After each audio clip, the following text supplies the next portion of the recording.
Hi everyone, my name is Melissa, and the article I chose for this presentation is the U.S. news media, polarization on climate change, and pathways to effective communication. So the article touches base on U.S. news media and polarization, and the scholarly article is by Toby Bolson and Matthew H. Shapiro. I want you guys to reflect for a brief minute. I will pause the recording and think about what is your opinion on climate change.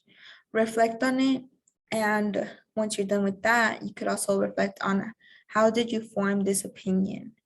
What influenced you, if anything did influence you, if you researched about it, or if you're just really passionate about the topic or don't really know much about the topic.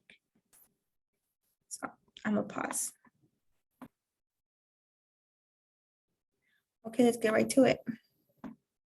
So the topic, the article talks about the news media shaping our understanding and opinions.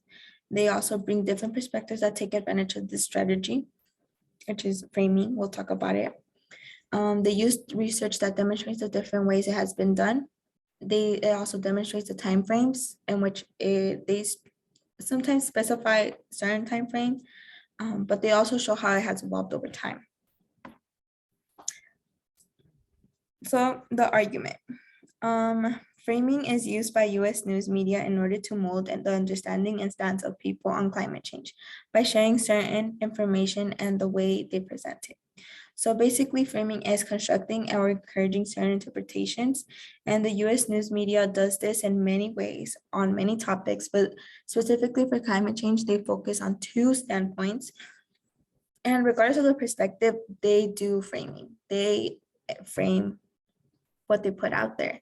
They have their opinion, they share their perspective in a way where it's not formulated as an opinion, but more as a fact or information. They demonstrate it as if they're leaving it up to the audience, but the audience is already forming an opinion because they're presented with an opinion. And this is the argument that the article is trying to get at, that regardless the perspective, it is being framed by the U.S. news media. And the method they did to conduct all this was through content analysis. Content analysis is a study of documents and communication artifacts. So they used hundreds of documents produced by 14 different conservative think tanks between 1990 and 1997. This was used by two authors of a document, of an article that was used by the authors of this article that I'm presenting right now. And they just used a lot of different documents, even documents that were already researched by other authors such as this. And they also took examples from the US news media, which the US news media would use images and quotes or articles.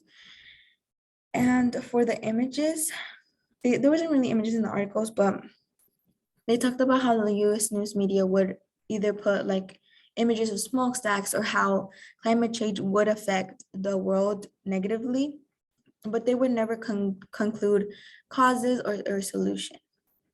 On the other hand, the articles used by the other perspective, they would just discredit the whole scientific evidence behind climate change. And the US news media outlets would even find ways to conclude benefits if climate change were to even occur. So you could see two polar opposites, and you could probably think about how it was really polarized, how it's already polarized, but we'll get more into it. So the theory. These findings have contributed to polarization among segments of the public in the US and increased challenges faced by communicators trying to raise the silence of climate change as a policy priority. This involves environmental, economical, and health issues and national security, and even morality and ethics. So people take this really seriously since a big part of our country politics, and it plays out. They use different ideologies and they embrace them into two extreme portrayals of the perspective one should have of climate change. It's either climate change is real and let's do something about it, or climate change isn't and it could even benefit us. So why are we going to do something about it? So this has increased challenges for communicators to even try to educate the audience, the US audience, about climate change. It has put a wall between this. And they concluded this through literature. There's various articles, there's reports, there's journals, and even newspapers. So we have a series like Inside Climate News, Cultural Geographies, US Journals of Experimental Political Science, the Wall Street Journal. And for the Wall Street Journal, less than half the editorials asserted that climate change was a real thing and that humans were a cause.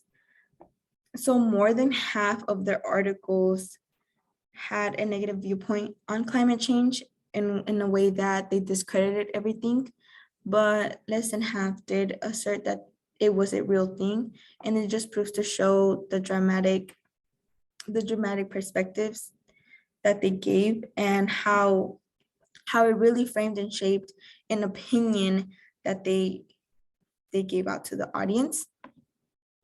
And in conclusion, it was really effective. I believe, in my opinion, the article was effective. It gave both of the extreme perspectives and the way they both framed it into their advantage. And they had multiple displays of content analysis. And they were also supported by so much literature that I didn't get to even talk about. And well, now that the presentation is over, I want you to reflect on how has US media influenced your opinion on climate change in any way that you can remember. And other than that, thank you so much for taking your time out of your day to listen to my presentation.